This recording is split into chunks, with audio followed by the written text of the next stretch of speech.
I still remember the sound because it did not belong in a quiet neighborhood.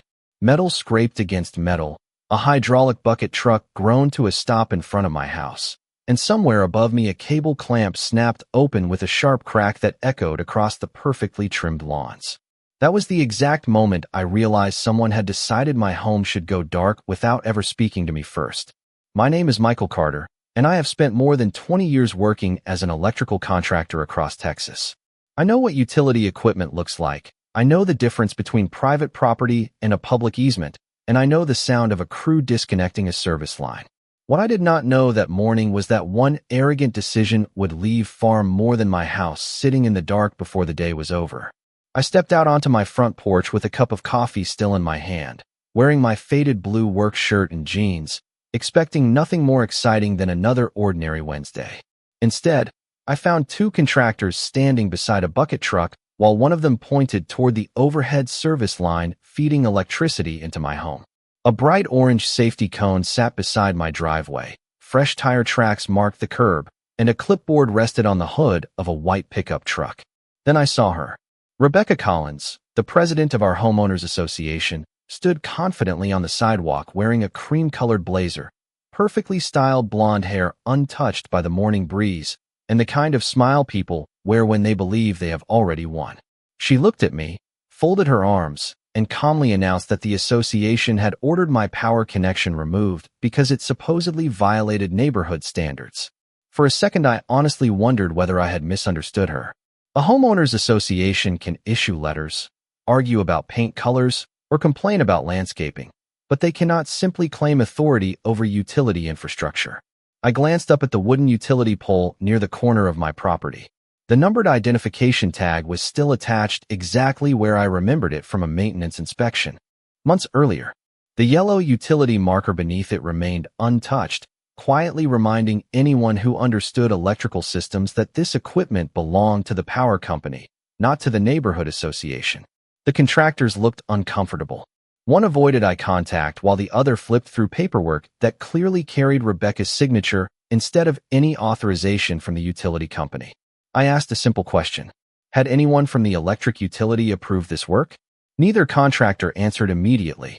Rebecca stepped forward before they could speak and confidently insisted that the association had every right to manage anything visible inside the neighborhood. Her voice carried just enough confidence that several neighbors walking their dogs stopped to watch. Curtains moved. Garage doors paused halfway open.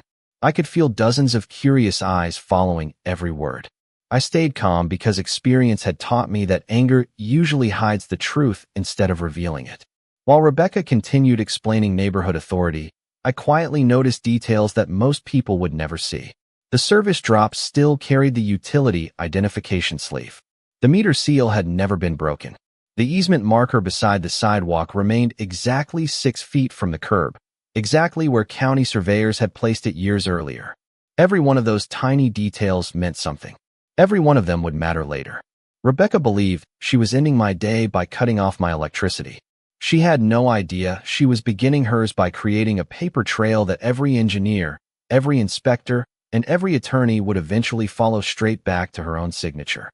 The contractors paused the moment I asked who had authorized the work, and that hesitation told me more than anything Rebecca Collins had said all morning. I did not raise my voice. I did not step closer. I simply walked back inside my house, placed my untouched coffee mug on the kitchen counter, and opened the fireproof cabinet beside my desk. My wife used to joke that I organized paperwork the way some people collected baseball cards, but years of working around. Utility infrastructure had taught me that documents often solve problems long before arguments ever could. Inside neatly labeled folders were every survey, every county permit, every inspection record, every email with the electric utility, and every photograph I had taken during the construction of our home years earlier. Most people only saw a wooden utility pole standing quietly near the edge of my property. I saw decades of engineering standards, recorded easements, inspection reports, and legal boundaries that could not be changed simply because someone wearing an association badge believed they had authority. I spread several documents across my dining room table. The certified property survey clearly showed the recorded utility easement running along the front of my lot. Another folder contained photographs taken before the landscaping had even been completed. The yellow utility marker, the numbered pole tag, and the location of the underground service corridor all matched exactly what I had seen outside only minutes before. Nothing had changed except Rebecca's confidence. Through the front window, I watched neighbors slowly gather along the sidewalks. Some whispered to each other while pretending to walk their dogs. Others stood quietly with coffee cups in hand, trying to understand why a bucket truck had appeared in one of the calmest neighborhoods in our subdivision. I could not blame them. From the outside, it probably looked like I had violated some community rule. Rebecca understood appearances, and she had always counted on people accepting the first explanation they heard. During the 2 years she served as president of the Homeowners Association, she had become increasingly comfortable stretching the limits of her authority. First it was warning letters about flower beds. Then came disputes over mailbox colors, decorative lighting, and fence repairs. Most homeowners eventually gave in because replacing a mailbox or repainting trim cost less than fighting endless violation notices. I understood that calculation, but electrical infrastructure was different. Safety standards, public easements, and utility equipment belonged to an entirely different world, governed by engineers, inspectors, and state regulations instead of neighborhood opinions. I picked up my phone and opened an email folder I had not looked at in months. There it was, exactly where I remembered saving it. An engineer from the utility company had confirmed the location of every service connection during a routine maintenance review after severe storms the previous year. Attached to the email was a detailed map with identification numbers matching the equipment outside my home. I smiled quietly, not because I wanted a confrontation, but because facts never became less true simply because someone ignored them. I scanned the survey, the utility correspondence, the inspection approvals, and the construction photographs into a single digital file. Before sending anything, I stepped outside once more. Rebecca was still directing the contractors with complete confidence, pointing toward the service line while explaining neighborhood authority to another curious resident. She noticed me standing on my porch holding nothing but my phone. She smiled as though she expected me to surrender. Instead, I took one clear photograph of the utility pole, another of the identification tag, another of the easement marker, and one final picture showing the paperwork in the contractor's hands. Every image carried a precise timestamp. Every detail fit together like pieces of a puzzle. Rebecca believed the story had already been written, but I had spent my entire career learning that the smallest, overlooked detail often determined how the ending would unfold. I sent the complete file to the utility company's regional engineering office, copied the county engineering department, and attached every document in the exact order I had organized them over the years. The subject line was simple and factual. I reported that contractors appeared to be performing work on utility infrastructure under the direction of a homeowners association without any visible authorization from the electric utility. I attached the property survey, the easement records, the inspection approvals, the construction photographs, the recent pictures I had just taken outside, and the maintenance email confirming the identification numbers on the pole and service equipment. Then I pressed send and slipped my phone back into my pocket. Outside, Rebecca Collins continued walking confidently from one neighbor to another, speaking with the calm certainty of someone who believed every decision she made would automatically become reality. She even smiled when she noticed me standing quietly on my porch. I simply nodded in return because there was nothing left for us to debate. The facts were no longer sitting in my filing cabinet. They were now in the hands of engineers whose entire profession depended on accuracy rather than assumptions. Less than 30 minutes later, my phone rang. The caller identification displayed the utility company. The engineer introduced himself, confirmed my address, and asked several very specific questions that only someone familiar with electrical distribution would think to ask. He wanted to know whether the numbered identification tag remained attached to the pole, whether the meter seal appeared intact, whether the contractors had produced any utility work order, and whether I had observed them opening any company-owned equipment. I answered carefully, avoiding guesses and limiting myself to what I had personally seen. Before ending the call, he thanked me for documenting everything and told me that a field supervisor was already reviewing the photographs. That single sentence told me the situation had become much larger than a neighborhood disagreement. By late morning, another message arrived asking me not to interfere with the contractors and not to move or disturb anything near the utility easement until inspectors arrived. I walked back outside and found the neighborhood strangely quiet. The contractors had stopped working and were standing beside their trucks speaking softly while repeatedly checking their paperwork.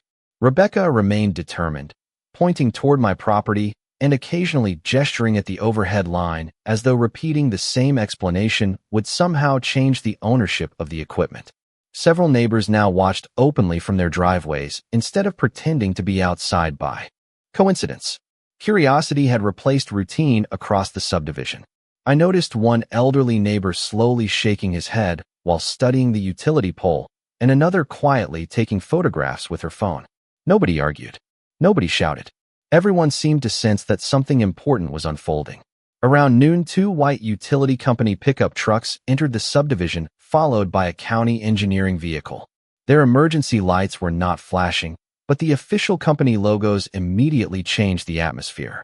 The field supervisor stepped out carrying a tablet, a rolled engineering map, and a bright yellow safety vest. He greeted the contractors first, politely requested their paperwork, and then turned toward the utility pole without saying a single word to Rebecca. Watching his eyes move from the identification tag to the easement marker and then to the documents in his hands, I recognized the same careful routine I had followed countless times during my own career. Good engineers never begin with opinions. They begin with evidence. Rebecca took several confident steps toward the supervisor, clearly expecting immediate support for her decision. But he raised one hand politely and explained that before anyone discussed authority, his team would verify ownership, easement boundaries, and every recorded authorization connected to the electrical equipment. For the first time that morning, I watched the confidence in Rebecca's expression hesitate, if only for a moment, because the conversation had quietly shifted away from neighborhood rules and into a world governed entirely by documented facts. The field supervisor unrolled the engineering map across the hood of his truck with the same deliberate care I had seen hundreds of times on job sites throughout my career. One by one, members of his team compared the printed easement boundaries with the electronic records on their tablets, then walked the property using measuring wheels and survey markers instead of assumptions. Nobody rushed. Nobody accepted anyone's opinion without verification. Rebecca Collins remained close enough to hear every conversation, confidently explaining that the Homeowners Association had approved the work because the overhead line was visible from the street and therefore affected the appearance of the neighborhood. The supervisor listened politely, thanked her for the information, and then returned his attention to the numbered utility tag attached to the pole. He typed the identification number into his tablet, waited a few seconds, and quietly called another engineer over. They exchanged only a few words before both looked back toward the service line stretching across my front yard. Even from several yards away, I recognized that expression. It was the look professionals wear when the records in front of them tell a very different story than the one they have just been told. The contractors were asked to provide every document they had received before arriving that morning. They handed over a folder containing the work request, a neighborhood map, and several printed instructions signed by Rebecca. The supervisor carefully flipped through each page, then asked a question that instantly changed the atmosphere. He wanted to see the utility company authorization number connected to the project. The contractors looked at one another before admitting they had never received one because they believed the association had already handled every necessary approval. Nobody raised their voice. Nobody accused anyone of acting in bad faith. The supervisor simply noted the answer and continued documenting everything with photographs and written observations. I stood quietly beside my driveway, answering questions only when asked. They confirmed the date my home had been connected to the electrical system, compared my construction records with county files, and reviewed the maintenance email I had forwarded earlier that morning. Every document matched. Every identification number lined up perfectly with the equipment standing only a few feet away. Rebecca's confidence slowly began giving way to visible uncertainty as more engineers gathered around the utility map. One pointed toward a highlighted corridor running through the subdivision. Another traced the route with his finger before explaining that the service line connected to my home was part of a larger distribution segment protected under utility control. Interrupting or modifying any portion of that infrastructure without proper authorization required a complete engineering review to verify that no damage or safety concern had been introduced into the surrounding system. Several neighbors who had quietly watched from across the street now moved closer, careful to remain outside the marked work area. They could not hear every technical detail, but they could clearly see that the conversation had shifted far beyond neighborhood landscaping rules. The supervisor eventually walked over to me and thanked me again for preserving my records so carefully.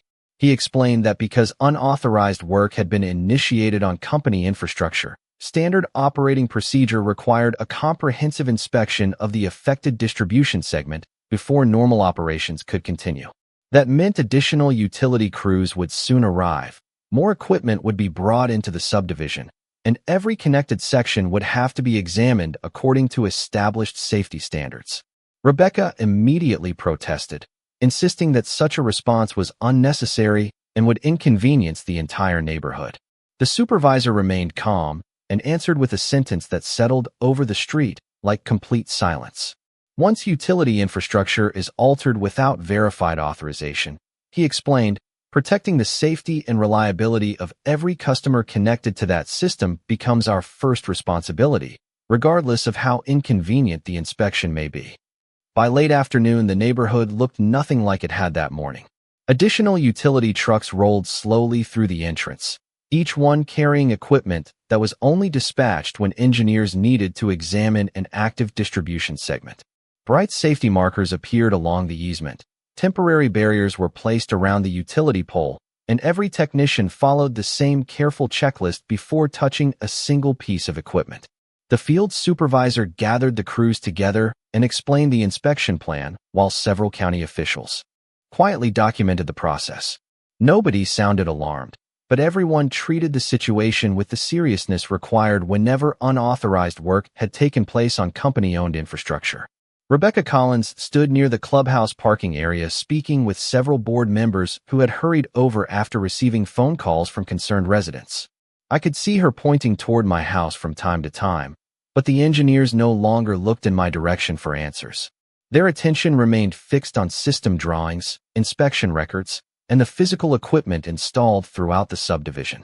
One technician climbed into a bucket truck and carefully examined the overhead connections, while another compared equipment numbers against the utility database. A third engineer reviewed switching diagrams that showed exactly how power flowed through our section of the neighborhood. Everything was methodical, quiet, and based entirely on documented procedure. As the afternoon continued, more neighbors gathered outside. Parents arrived home from work, children rode bicycles a little more slowly than usual, and conversations spread from driveway to driveway. Everyone wanted to know why so many utility vehicles had appeared. The supervisor eventually addressed the small crowd with calm professionalism. He explained that because company infrastructure had been altered without verified authorization, standard safety procedures required isolating the affected distribution segment, so every connection could be inspected before normal service could continue. He emphasized that the inspection protected every customer connected to that portion of the electrical system and was not directed at any individual homeowner. The explanation was straightforward, but I watched expressions change almost immediately as people realized the inspection would affect far more than my property.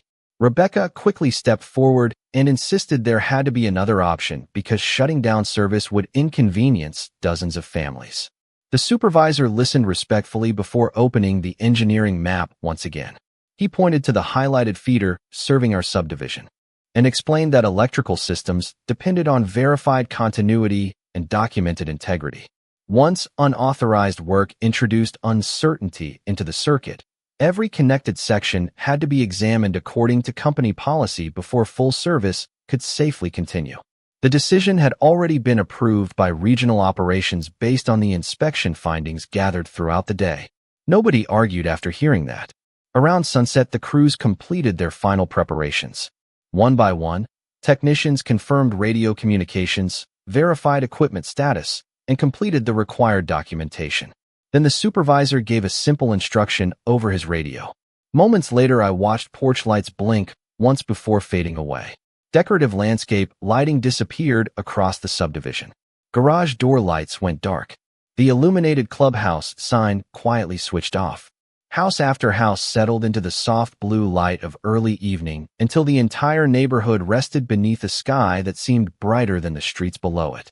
The only lights still visible came from the utility trucks working carefully beneath portable work lamps.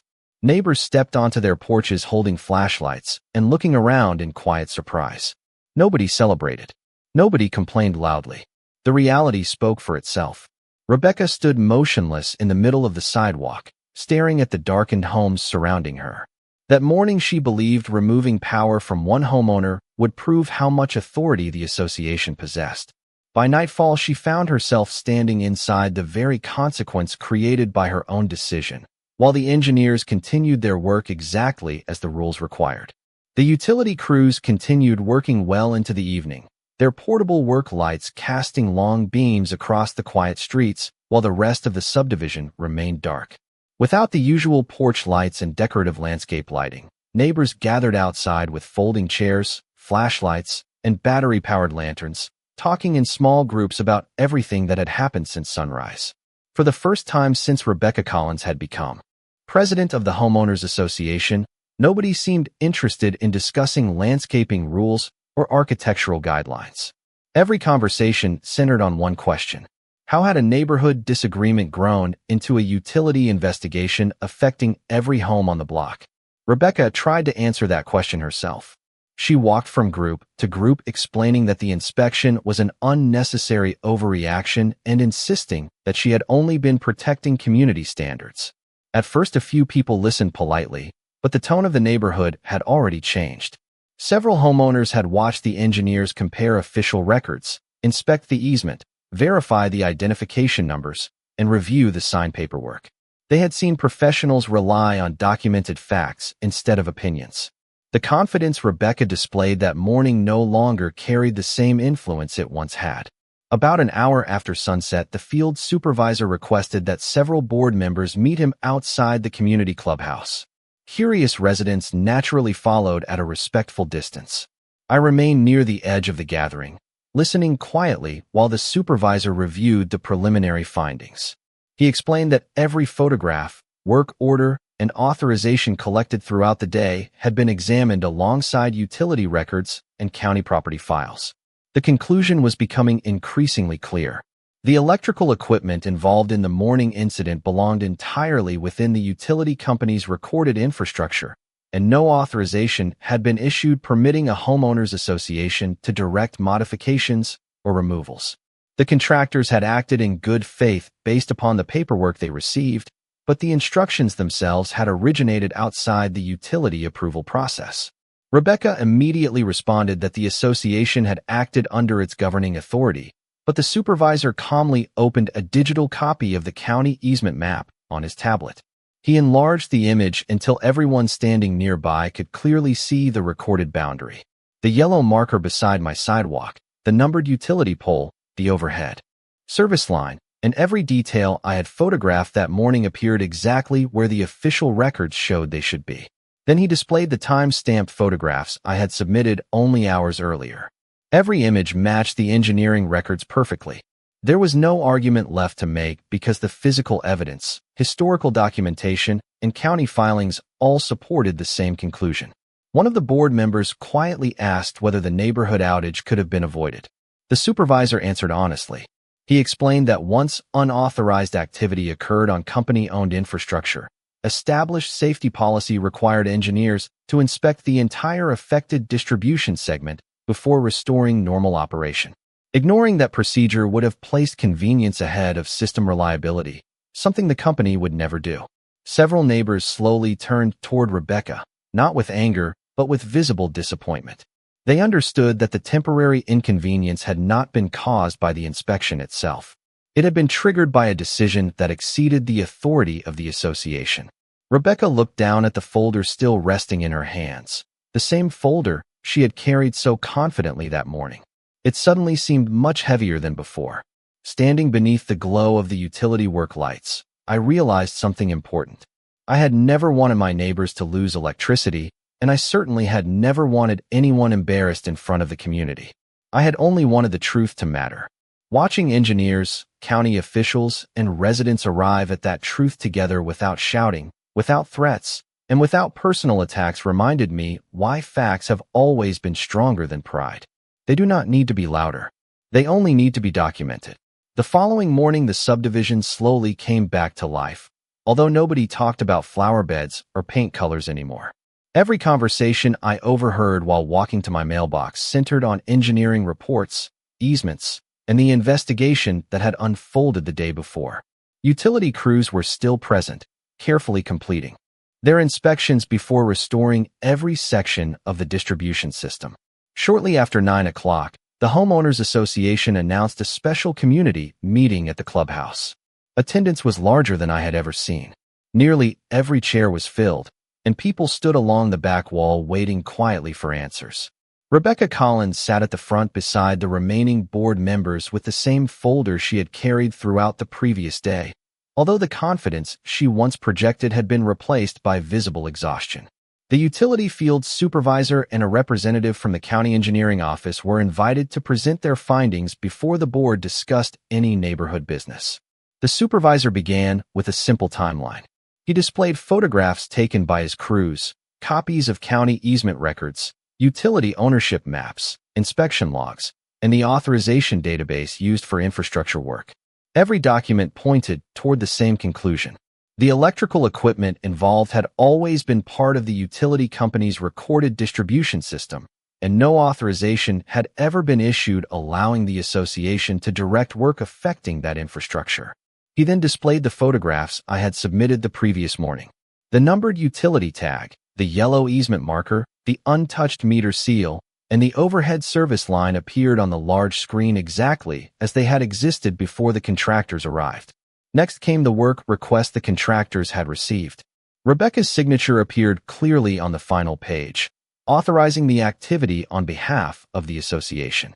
One of the contractors, attending voluntarily, explained that his crew accepted the assignment believing every necessary approval had already been obtained through the proper channels.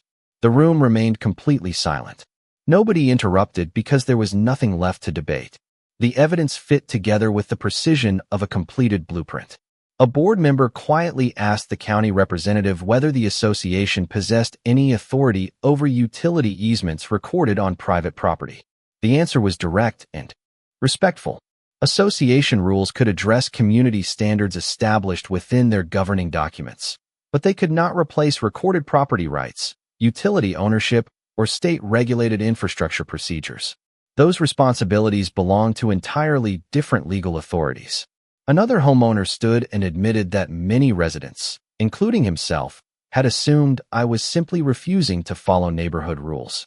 He looked across the room toward me and apologized for reaching that conclusion before knowing the facts.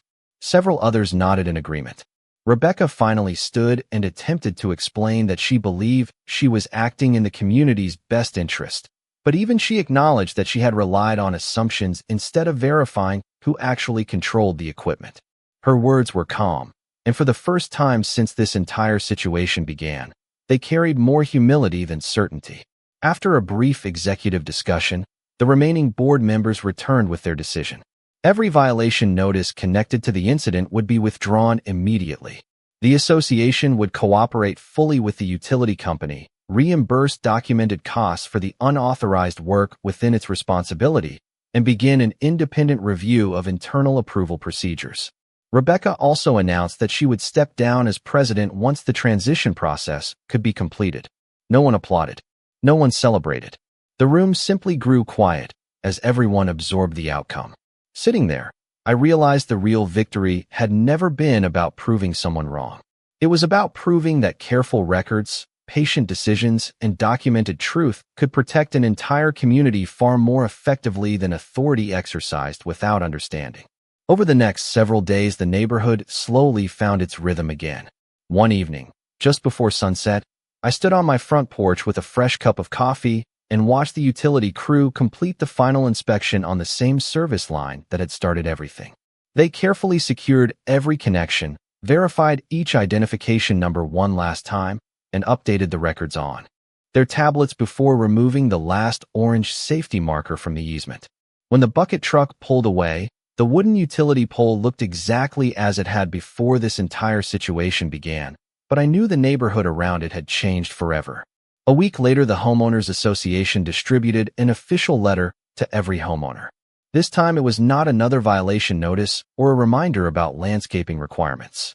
It was a formal acknowledgement that the association had exceeded its authority regarding utility infrastructure.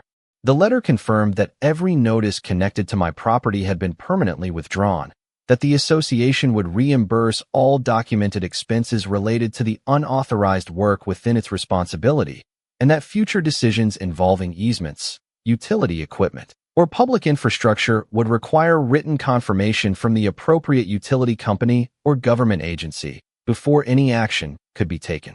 Reading those words felt strangely ordinary, yet they represented something far more important than a simple policy change. They represented an admission that authority without knowledge could create consequences for an entire community. During the following board meeting, several new volunteers stepped forward to serve on committees responsible for reviewing neighborhood procedures. Instead of focusing only on appearance standards, they began inviting engineers, surveyors, and county representatives to explain how property boundaries, recorded easements, and utility systems actually worked. The conversations became less emotional and far more practical. Residents asked thoughtful questions, and people who had rarely spoken to one another before started sharing ideas about improving communication instead of creating conflict. More than once, someone stopped me while I was checking my mailbox or working in my garage simply to say they had learned something from watching the investigation unfold.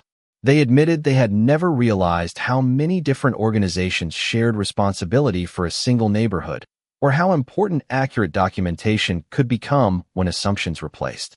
Facts. Even the contractors who had arrived that first morning eventually reached out to thank me for remaining calm throughout the process. They explained that my photographs, organized records, and respectful cooperation had helped clarify exactly what had happened without placing unnecessary blame on workers who had simply trusted the paperwork handed to them. Hearing that meant a great deal to me because I had never viewed them as the problem. They had performed their jobs honestly based on the information available to them. The real lesson had always been about verifying authority before exercising it. As for Rebecca Collins, she quietly completed the transition to a new board president and gradually stepped away from community leadership. On several occasions, we crossed paths while walking through the neighborhood. We exchanged polite greetings, nothing more and nothing less. There was no bitterness left between us because there was no purpose in carrying it forward. The situation had already reached its conclusion through documented facts and established procedures. Looking back, I often think about that small yellow easement marker beside my sidewalk. Most people walked past it every day without noticing it. To them, it was just another piece of metal in the grass. To me, it became a reminder that truth often hides in ordinary details waiting for someone willing to pay attention. The papers in my cabinet, the photographs on my phone, the numbered tag on the utility pole, and the quiet patience to let professionals do their work had all seemed insignificant on their own. Together, they protected not only my home but the integrity of an entire neighborhood, proving that lasting justice rarely arrives through the loudest voice. It arrives through preparation, evidence, and the willingness to let the facts speak for themselves. Several months have passed since that unforgettable morning, yet every time I drive through our neighborhood, I still glance toward the same utility pole near the edge of my front yard. The numbered identification tag remains exactly where it has always been. The yellow easement marker still sits quietly beside the sidewalk, and the overhead service line stretches across the street as though nothing unusual had ever happened. To anyone passing through for the first time, it looks like an ordinary suburban neighborhood in Texas with neatly trimmed lawns, children riding bicycles after school, neighbors waving from their driveways, and porch lights glowing warmly after sunset. That is exactly how it should be. The greatest victories are often the ones that allow ordinary life to continue peacefully. The new Homeowners Association board has developed a very different reputation from the one that existed before. Instead of relying on assumptions, they verify facts. Instead of issuing immediate demands, they ask questions first. Whenever a concern involves property boundaries, recorded easements, utility equipment, or county regulations, they contact the appropriate professionals before making decisions. Those simple changes have prevented misunderstandings that might once have grown into unnecessary conflicts. Every homeowner received updated community guidelines explaining the limits of the association's authority and reminding residents that public infrastructure remained under the responsibility of the organizations legally assigned to manage it.